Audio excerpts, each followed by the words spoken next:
She didn't break his arm.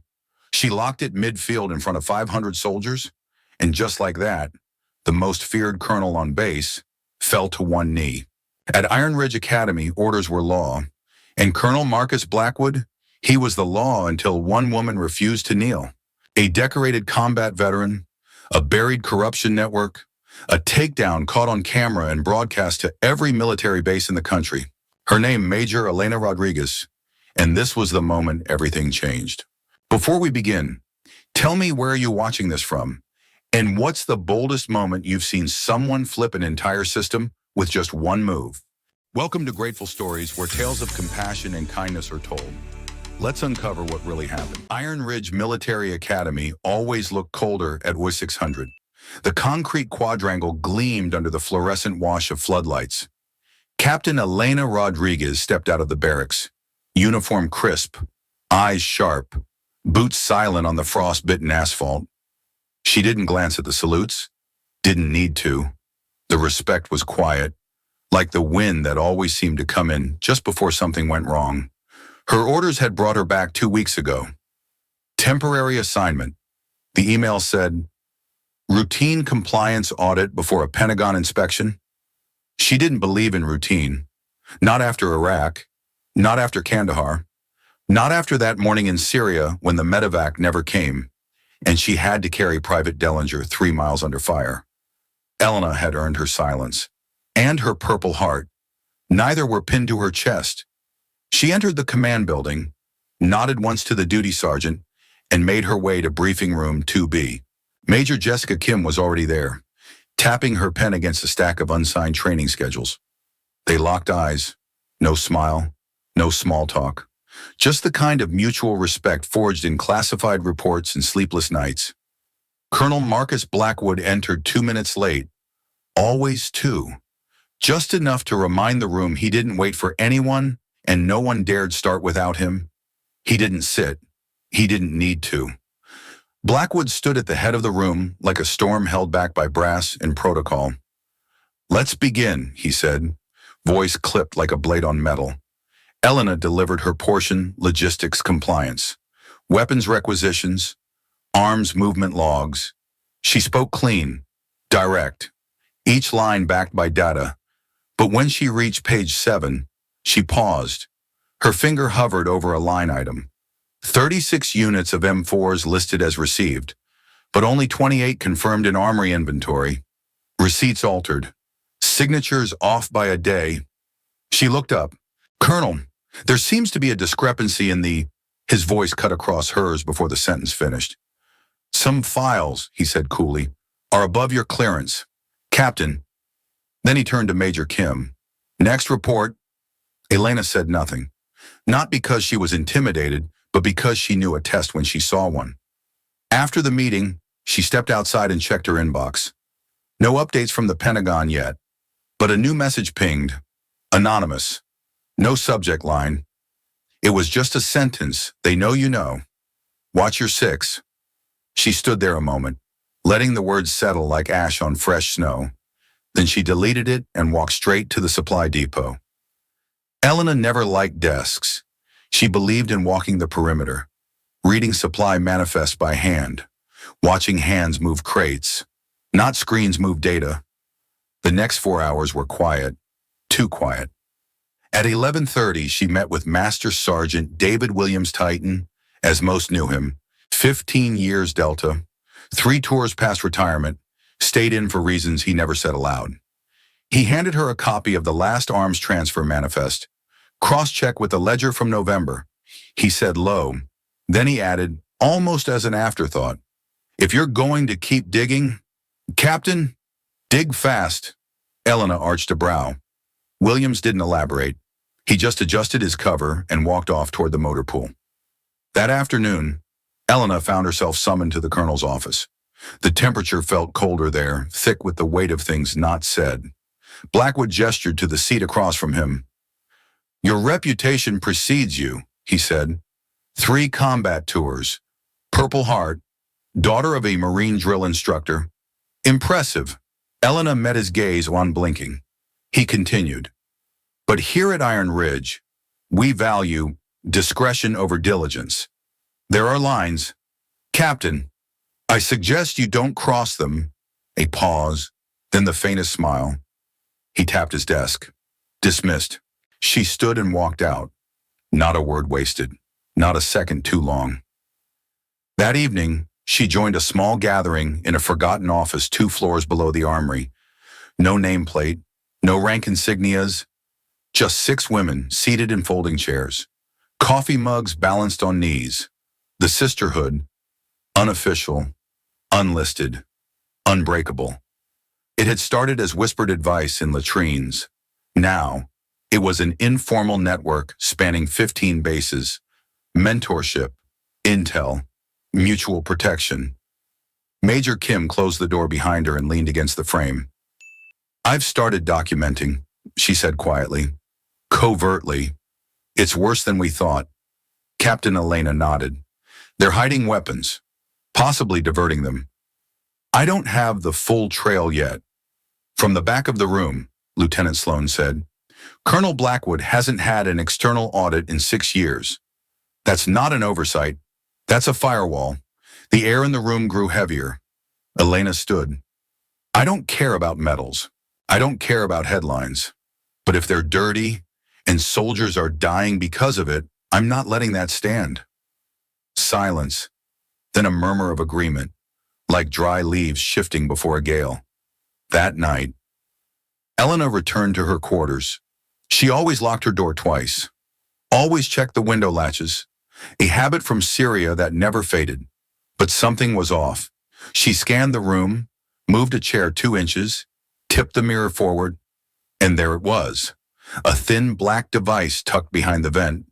Not standard issue, not army, civilian-grade surveillance, unauthorized. She turned it over once, no markings, no serial. She crushed it under her boot, then opened her laptop, disconnected from the network, and began encrypting a report. She wouldn't send it yet, not until she had more. At 2300 hours, a knock at her door, 3 soft raps. Dr. Amanda Foster stood there, civilian clothing, no clipboard. Eyes tight with something between urgency and fear. I wasn't followed, she said, stepping in. Elena waited. Foster took a breath. I need you to know something. The 3 female soldiers who committed suicide last year. Elena felt her jaw tighten. Dr. Foster continued. They didn't. They were whistleblowers, and they were silenced. The room felt smaller. 2 were assigned here, 1 at Ravenwood. All had complaints pending against senior command. All flagged under behavioral instability. Same phrasing used on you. Elena didn't blink. I'm not unstable, she said quietly. I know, Foster replied, but they're building a paper trail. Elena exhaled, measured, controlled. You came here risking your clearance to tell me that Foster's answer was almost a whisper. They're not just covering financials. They're moving weapons off books. Someone up top is making millions. And you just lit the match. She turned to leave. At the door, she paused. You've got less time than you think. Then she disappeared into the dark hallway. Elena stood alone in the stillness. No medals on her walls, no trophies, just a woman with scars no one could see, and a target now painted on her back. She sat down, opened her encrypted vault, typed 4 words, and they know I know, then closed the lid, locked it, and reached for the one thing she still trusted, her field journal. She flipped to a fresh page, drew a square in the corner, and wrote 1 name inside it, Blackwood, then another square beside it, my move. Outside, the lights of Iron Ridge flickered in the cold wind.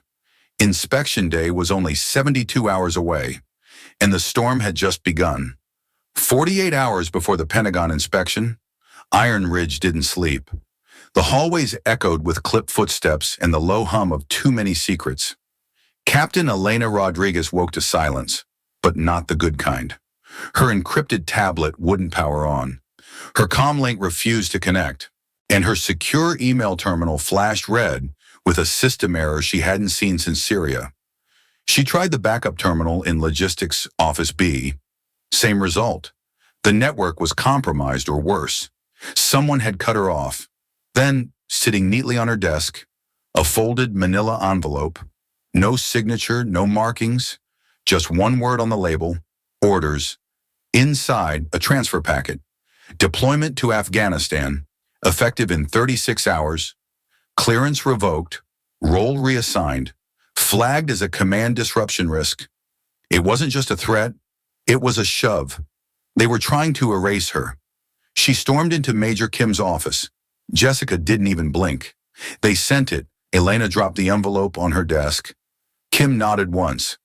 I intercepted the digital version yesterday. I thought we had more time. They didn't.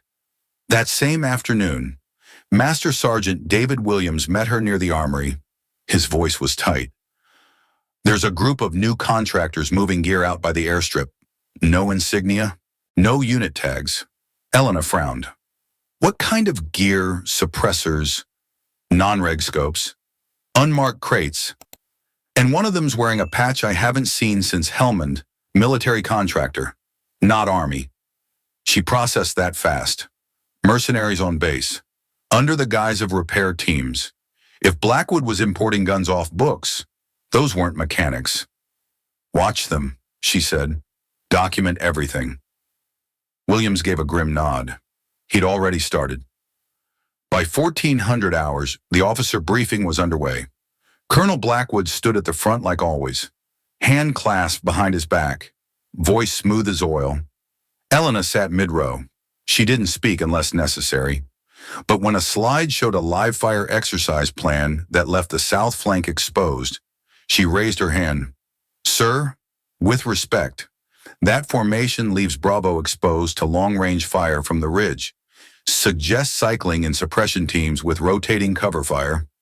Silence. Blackwood didn't even look at the screen. Instead, he tilted his head, smiled like a father correcting a child. You're forgetting your place, Rodriguez. The room tensed. He stepped forward, made sure every officer watched. Let me remind you, he said, turning back to the diagram. We stick to the formation outline. No improvisation. This isn't a battlefield. Captain, this is Iron Ridge, my command. She held his gaze, didn't blink, didn't flinch, but every junior officer in that room saw it. The warning, the line drawn in concrete. Outside, she found Captain Ryan Mitchell waiting under the awning. He was a young officer, clean cut, always polite, always watching. But this time, he pulled her aside and whispered, I recorded that. Elena froze. What, the whole thing? Ever since last week's logistics meeting, I've been wearing a pin cam, hidden mic in the badge. You're not the only one he's humiliated. Elena's eyes narrowed. Why tell me now? Mitchell hesitated. My dad's on the Senate Armed Services Committee. If this base blows up politically, I want to be on the right side of it. She didn't trust him yet, but she didn't have the luxury of refusing help. At 1900 hours, Dr. Amanda Foster met her behind the infirmary. She looked exhausted. I've pulled the psychological evaluations on the last 8 female officers transferred out of Iron Ridge. She handed over a flash drive, all marked unstable, all after conflicts with Blackwood. Same wording, same signatures. Elena inserted the drive into a secure reader. Profiles loaded, names she recognized, patterns she had already guessed, but now, proof. They weren't unstable, Foster whispered. They were silenced. Elena looked up. How many others, Doctor? Foster's voice cracked. I don't know, but I'm next if this goes public. By 2200, Major Kim pinged her secure line. Encrypted chat only. I've traced offshore wire transfers linked to 2 shell companies Blackwood used during his time in Munich. $7.2 million moved through defense subcontracts over 18 months. Hidden through vendor reshuffling. Elena stared at the screen. Each wire timestamp matched perfectly with weapons disappearances from the manifest.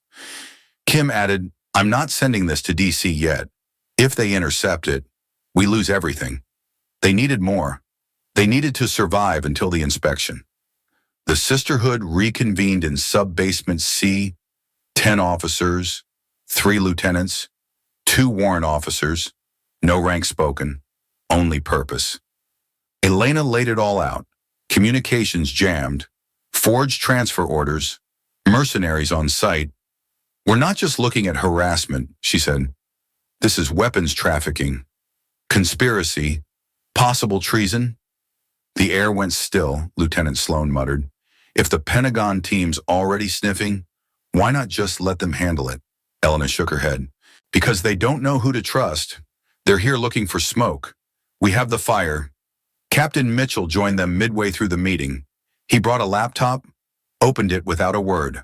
On-screen audio files, one played automatically, Blackwood's voice. She's too smart for her own good. If she keeps digging, she won't be a problem much longer. Another voice. We'll take care of it before Friday. Mitchell paused the recording. Do the math. Friday was inspection day, 48 hours away. They were planning something. By midnight, Elena was back in her quarters. The night was still. Her desk lamp buzzed quietly. A small package sat near her journal, unlabeled. Inside a coffee thermos, still warm. She picked it up, sniffed. Something was off. No sender, no note. She opened the lid, poured a small sample into a sterile slide, pulled her field chem test from the drawer, drop by drop. Reagent turned blue. Scopolamine, a paralytic, fast-acting, undetectable after 12 hours. She stared at the cup. It wasn't just intimidation anymore. It was an attempt. They were trying to remove her permanently. She didn't panic. She didn't scream. She just stood, turned off every device, switched to hardline backup, typed 3 words into the Sisterhood's emergency channel. Code red, activate, then one more message, tomorrow is the day. She sent a separate file to Major Kim, encryption level 9, subject contingency 47. She copied the Mitchell recordings, uploaded everything to a triple backup cloud drop, one to her attorney, one to the office of the Inspector General, one to a private server titled simply, in case I don't make it. Then she took out her combat boots, not the polished ones, the old ones, from Kandahar. They still had sand in the seams, still held the weight of the girl who never backed down. She set them beside the bed. Tomorrow, the sun would rise over Iron Ridge, and either it would burn through the fog or the fog would swallow everything. But one way or another, Blackwood's reckoning had already begun. The parade field at Iron Ridge was never meant to hold 500 soldiers at once. But that morning, every inch was filled. Formation blocks ran clean across the gravel, flanked by mounted cameras and 2 black Suburbans marked DOD oversight. It was supposed to be a routine training demonstration. At least, or that's what Colonel Marcus Blackwood had written in the memo. But nothing about this day was routine. 3 Pentagon officials in suits stood behind a temporary command station, arms folded, sunglasses fixed. A drone hovered above, quiet but present. A single van from the Armed Forces Media Bureau idled near the east gate, its antenna raised toward the sky. Elena Rodriguez adjusted the sling on her rifle. The sun had barely cleared the ridge, but the air was already dry and tense. Too quiet, too choreographed. She scanned the flanks of the field. Master Sergeant Williams stood 50 yards back, eyes locked on her. Captain Mitchell was stationed with logistics. Major Kim shadowed the press crew with a clipboard and a hidden mic. They were in place. Everything was set. And yet, she felt it. The shift in the wind before a storm breaks. This was Blackwood's last move. One more show of power before the house collapsed. A whistle blew. Squads broke formation and began the live-fire maneuver. Drones fed real-time footage to the Pentagon team. Elena watched as Bravo Squad pushed forward too far. Too fast. She stepped forward. Hold formation, she shouted. Alpha rotate. Suppressive sweep right. Her voice carried. Clear. Commanding. Precise. Blackwood's voice followed. Louder. Oh, let's all watch Captain Rodriguez show us how real soldiers disobey orders. Laughter cracked through the comms from somewhere near the tower. Fake, uncomfortable, but loud enough for the Pentagon team to hear. Elena turned. Blackwood stood by the field command tent, arms crossed, smiling like a man in full control. He stepped forward, not marching, sauntering, enjoying it. The camera crew zoomed in. He made sure of it. Elena said nothing. She corrected the second formation block, adjusted trajectory, and signaled for recon pivot. The formation smoothed immediately. Targets suppressed, zones cleared. Her orders worked. Everyone saw it. But Blackwood didn't care about results. He cared about spectacle. He walked straight onto the field, straight toward her. "That's not your call to make, Captain," he barked, his voice louder now, echoing off the walls of the range. Elena didn't step back. "Field correction per live protocol. Section 7C, she replied evenly. "You taught it yourself during command rotation last year." "Sir?" He smiled again. "Not warm. Sharp. You've seen too much. Rodriguez. Time to learn respect." Then he crossed the line. He stepped into her space. Too close. Closer than regulation. Hand on her shoulder tight, fingers digging through the uniform fabric. "You don't get to rewrite the command chain because you think you're special," he hissed. "Not here. Not under me." The cameras were still rolling. The Pentagon officials didn't move, but one of them spoke into a secure comm. Master Sergeant Williams stepped forward from the shadows of the tower. His hand rested on his sidearm. Not drawn, not threatening. Just there. Elena's eyes didn't leave Blackwood. She said nothing, didn't flinch, didn't speak, but his fingers tightened. Then she moved. Not fast, not flashy. A single pivot, one arm raised, her palm wrapping his wrist, elbow turning just enough, then a step inward, redirecting his force into his own balance. Blackwood dropped to one knee, a controlled pressure point technique. No broken bones, no bruises, just sudden pain, sharp enough to steal the breath. She released him immediately. "Colonel," she said, loud enough for the formation to hear, "please maintain regulation distance per arm 620. He stayed there, one knee down, eyes wide, mouth frozen in disbelief. Silence rippled across the field. Then came the whispers, the glances, the realization. The power dynamic had shifted, right there, before 500 soldiers, the Pentagon, and 2 recording drones. Blackwood staggered back to his feet. Anger boiled beneath his skin, but something else flickered behind his eyes. Fear, not of pain, of exposure, of being seen without the armor of command. Williams moved up beside Elena, flanked by 2 more NCOs. Their stance wasn't aggressive, it was protective. The Pentagon officials stepped forward next. No word, just quiet urgency. A signal was sent. The exercise ended. Drills were called off. Soldiers ordered to stand down. Across the field, phones buzzed. Private live streams already shared the footage. Within minutes, hashtags lit up social feeds. Joshua Iron Ridge Reckoning, Joshua Protocol 600. Rodriguez held the line. The moment had gone viral before the dust even settled. Blackwood stood alone now, not restrained, but isolated. No one moved to defend him. He tried to speak, tried to reassert command, but the words never came. Not because his throat failed him, because the weight of what had just happened broke the illusion of power. A voice cracked through the comms. "Major Kim's, drone footage secured. Pentagon HQ reviewing. Begin lockdown on internal communications." Elena didn't move. She scanned the field, eyes locking with soldier after soldier. Some stared in disbelief, others in awe. But most looked at her with something deeper. Recognition, respect, not for what she had done, but for why she had done it. One by one, soldiers adjusted their posture, stood straighter, chins lifted. No one saluted. It wasn't about rank anymore. A storm had broken, and the chain of command would never look the same again. Near the staging tents, Captain Mitchell was already uploading footage to 3 encrypted backups, one to the Pentagon, one to internal media, one to his father's secure server. Back at command, Dr.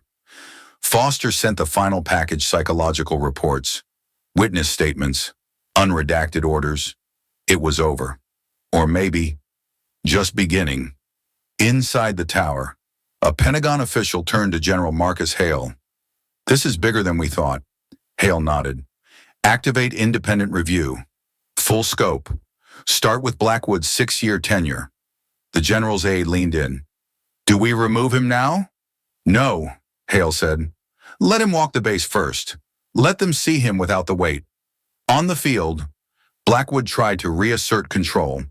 "Dismissed all of you, returned to barracks." Nobody moved, not until Elena nodded.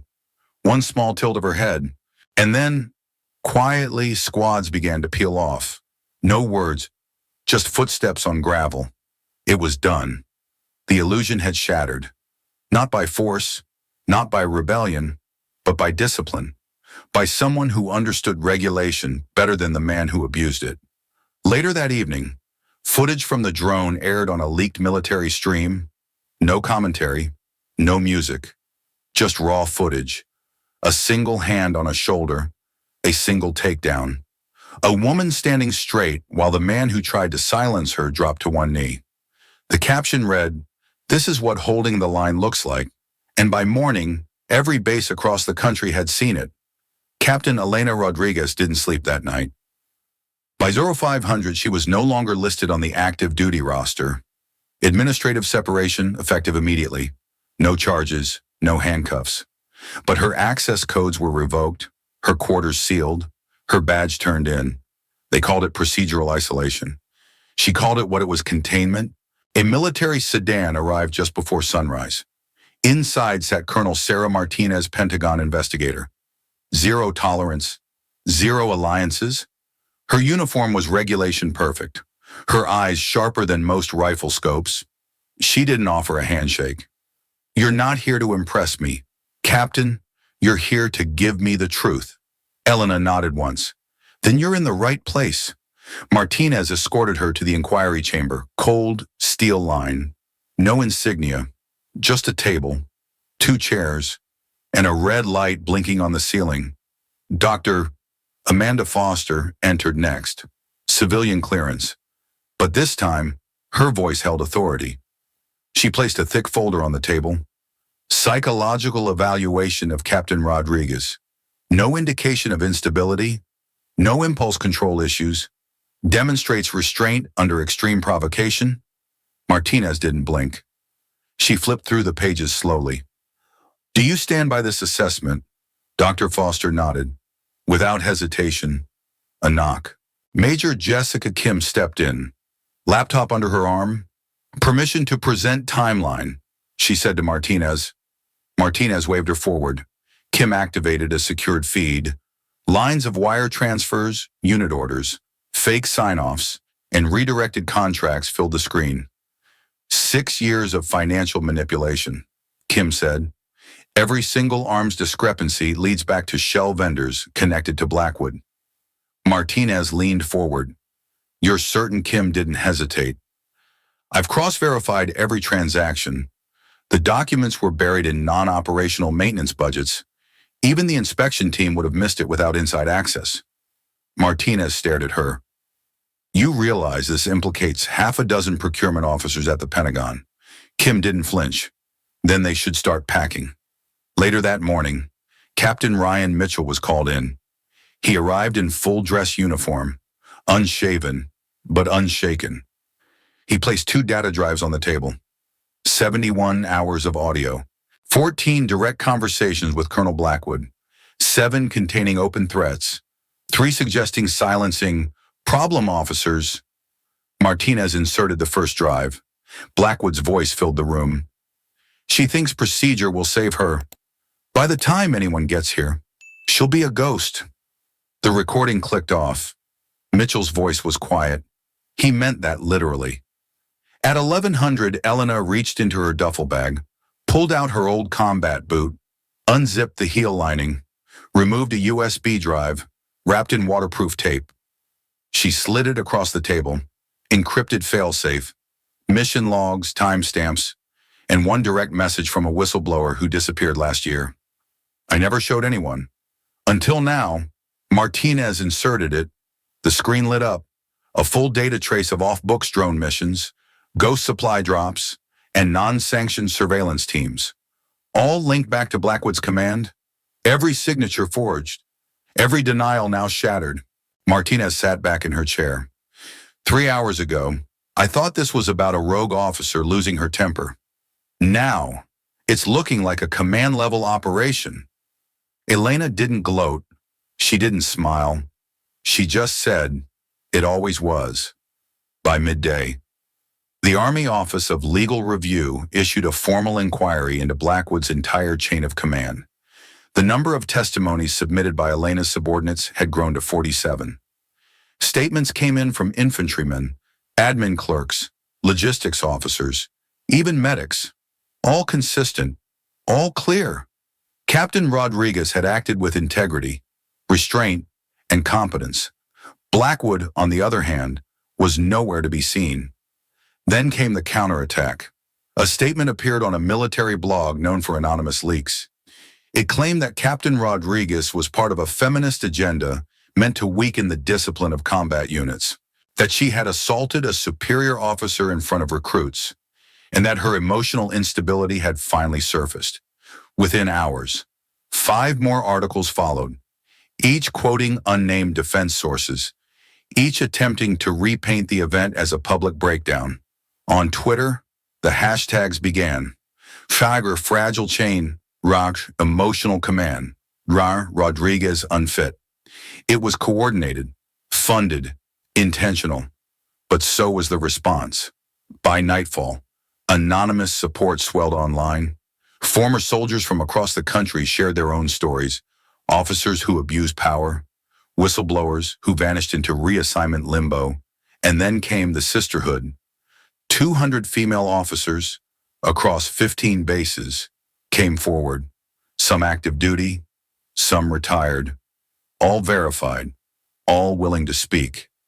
Their stories were recorded, compiled, published as a single joint statement in the Military Times. Title, We Were All Rodriguez Once. The Pentagon couldn't ignore it. Neither could the media. CNN ran a 3-minute segment. Then it hit Reuters, then NBC, then Capitol Hill. Military Me Too began trending by midnight. Corporate sponsors of military contractors began pulling ads from affected vendors. A Senate subcommittee issued an emergency oversight hearing, and Iron Ridge, once a forgotten academy in Colorado, became a spotlight. Martinez conducted 12 back-to-back interviews with officers across Blackwood's command. Not one defended him. They feared him, resented him, or ignored him. But no one vouched for him. Finally, the legal counsel handed Martinez the findings. Blackwood's operation wasn't just corruption. It was theft. It was psychological warfare. It was, in parts, treason. Multiple intelligence documents intended for secure NATO partners had been sold to private contractors. The cover-ups were deliberate. The intimidation program, systemic. Martinez returned to the interrogation room, placed a final document in front of Elena. Effective immediately. The Army classifies your field action under ARM 620 as a justified defensive response. No reprimand, no disciplinary mark. Elena nodded once. Martinez added, You're not exonerated. You're validated. A pause. Then softer. Hell of a way to clean house. Major. Elena's brow lifted. I've been promoted. Martinez smirked. You earned it before you even stepped on that field. Outside, Iron Ridge didn't look the same. New faces, fewer shadows. A wind had shifted, and Blackwood. He was escorted off base under silent orders. No ceremony, no salutes, just a thick manila envelope, 2 MPs, and a one-way flight to Fort Leavenworth holding unit. He didn't say a word, because in the end, his empire wasn't taken by force. It collapsed under evidence, and Elena. She didn't celebrate. She stepped into the hallway, pulled out her old field journal, and drew a single line through a name Blackwood. Then turned the page. The real work was just beginning. Major Elena Rodriguez stood at the edge of the Capitol briefing room. The silver insignia on her collar still felt strange. 3 weeks ago, she had been targeted. Now, she was leading the very task force assigned to prevent it from ever happening again. The Military Ethics Task Force. Her new command was no symbolic gesture. It had subpoena power, full access to internal audits, and direct reporting privileges to the Secretary of Defense. Her first mission overhauled the entire complaint system across every domestic base. Across the room, screens flickered with the names of officers flagged in preliminary reports. 23 of them, all from different installations, all linked to the same pattern of intimidation and concealment. Colonel Marcus Blackwood had been court-martialed in under 2 weeks. The trial was swift, airtight, 15 years in Fort Leavenworth. No parole, no honors. His empire had collapsed, but his shadow hadn't disappeared. Elena received 2 anonymous letters within her first 5 days at the Pentagon. Typed, no fingerprints. One read, "You don't know how far this goes." The other, "Stay in your lane." She forwarded both to internal security, but she didn't slow down. Back at Iron Ridge, the old leadership was gone. Clean sweep. 6 senior officers reassigned, 3 discharged. The entire academy placed under special oversight. The barracks were repainted, surveillance policies rewritten. The parade ground no longer carried the echo of silence. It carried footsteps again. At the heart of it all was the new directive, the Rodriguez Protocol. It mandated that every base maintain a transparent, anonymous reporting system, monitored by third-party auditors. No more suppression, no more gaslighting, no more quiet transfers in the middle of the night. For the first time in years, soldiers knew they had a line of defense that didn't start with rank. The sisterhood, once a whispered network of defiant women, was now an official mentorship and resilience program spanning all branches. It trained junior officers in ethics, leadership, and resistance to coercion. More importantly, it taught them how to protect each other in the shadows where policy failed. The Pentagon called it culture change. Elena called it survival. But victories had cost. Her phone now rang only with encrypted calls. Her parents, retired in Arizona, begged her to step down. Her brother stopped replying to emails. They were proud, but scared. She couldn't blame them. Her name had become a keyword in defense forums, both revered and reviled. Threat analysts tracked extremist chatter from splinter networks loosely affiliated with Blackwood's old allies. Nothing credible, but never dismissed. Twice a week, she sat down with Dr. Foster, not as a whistleblower, as a survivor. They talked about adrenaline surges, about sleepless nights, about what it meant to look over your shoulder even after the noise stopped. Some wounds didn't bleed. They just stayed. But Elena had never been afraid of wounds. What shook her was what she couldn't yet reach. There were other bases, other commands, other ghosts who hadn't yet stepped into the light. Her role had changed, but the mission hadn't. 1 month after the inquiry, NATO sent a formal request for review of joint ethics procedures. Her name was on the docket, not as a case study. As a consultant, a documentary crew began shadowing her movements. Public interest had exploded. They wanted a story. She gave them truth. At one base, a young female cadet saluted her, wide-eyed and breathless. "You're the reason I stayed in the program," the girl said. Elena didn't smile. She just placed a hand on the cadet's shoulder. "Then make sure the next one does too." By late spring, Elena returned to Iron Ridge for the first time since the confrontation. The air felt different, not lighter, just aligned. A new generation of recruits stood on the gravel field, 500 strong, same number who'd witnessed the moment Blackwood's power broke. But this time, they were facing her, not as a scapegoat, as their commanding officer. She stepped onto the raised platform. No microphone. She didn't need one. Strength, she began, is not about never falling. She paused, letting the silence breathe. It's about who you choose to lift up when you stand. No cheers, no applause, just stillness. The kind that meant they heard her. After the ceremony, she walked the length of the field, each row straight, each face focused. Behind her, a junior aide jogged to catch up. "Ma'am, we've got a ping from Fort Riverstone.